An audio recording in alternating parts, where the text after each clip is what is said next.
महाभारत युद्ध को जब 10 दिन हो गए और कौरवों की सेना घटने लगी, तब दुर्योधन भीष्म पितामह से कहता है, खाते हमारा अन्न है, भला चाहते उनका है, पांडवों का। भीष्म पितामह बोले, क्या बोलते हो?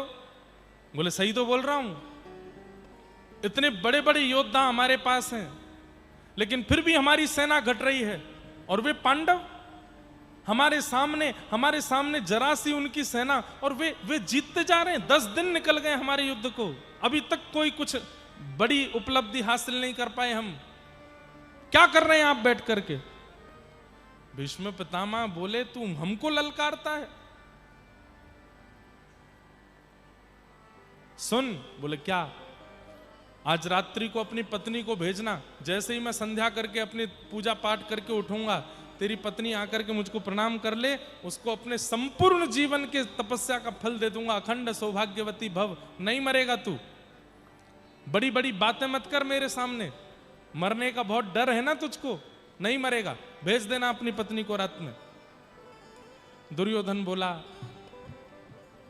मैं बस यही चाह रहा था, आप थोड़े हल्के हल्के लग रहे थे, अब आप थोड़े उत्तेजित हुए, बस ऐसे ही रहिए, आप हल्के मत पड़ो। और पत्नी, आज रात को मेरी पत्नी भानुमति आएगी आपसे आशीर्वाद लेने, आप अच्छे से आशीर्वाद दे देना, अखंड सौभाग्यवती भव, ताकि मैं मरूं ना। भीष्म पितामह बोले, भेज देना। बात हुई दुर्योधन और भीष्म पितामह के बीच में, लेकिन सुन ली दूर खड़े हुए हमारे द्वारिकाधीश ने।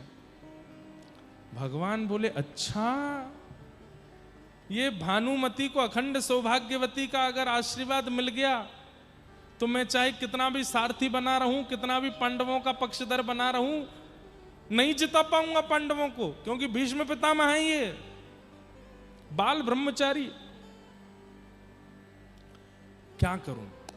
योजना बनाई, बोले कैसे भी भानुमति को द्रौपदी में परिवर्तित करना है, ये आशीर्वाद तो द्रौपदी को मिलना चाहिए, वो तो ठाकुर जी हैं। भानुमति भीष्म पितामह के पास पहुंचे, उससे पहले ठाकुर जी द्रौपदी के पास पहुंच गए, और द्रौपदी के पास पहुंच करके सो रही थी, उसको उठाया, बोले, सुन, लंबा घूंघट कर ले। घूंघट कर लिया। बोले, कहां? चल मेरे साथ।